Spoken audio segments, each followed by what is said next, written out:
friends. Today I have more chalice lighting words and a story to share once again.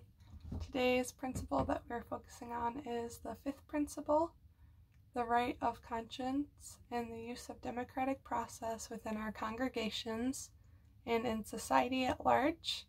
In our children's chapel, we remember this in singing. 5, all people need a voice. Our chalice lighting words today come from Reverend Peggy Meeker from Brockport UU Fellowship.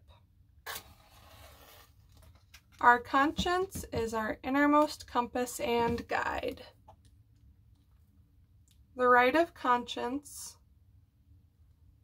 is what enables you to say, whether out loud or just to yourself, no, that isn't right, and I'm not going to go along with it.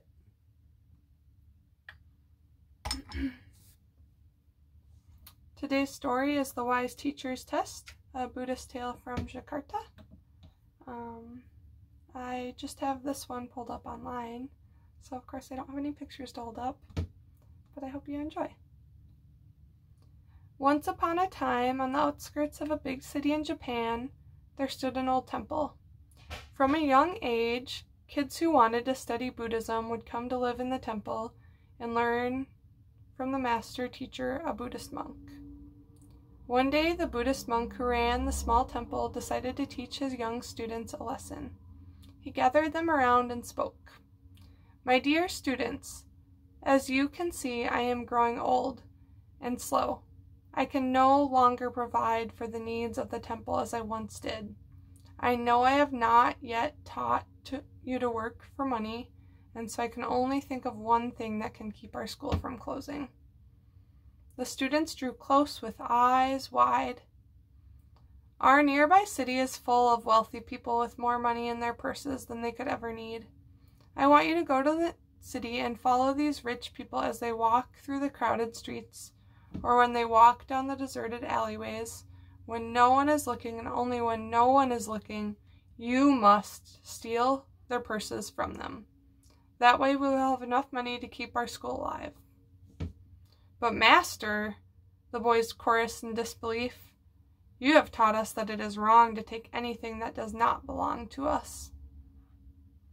"Yes, indeed I have," the old monk replied, "but it would be wrong to steal if it were not absolutely necessary, and remember, you must not be seen. If anyone can see you, you must not steal. Do you understand?" The boys looked nervously from one to the other. Had their beloved teacher gone mad? His eyes shone with intensity such as they had never seen before. "Yes, master," they said quietly. "Good," he said. "Now go, and remember, you must not be seen."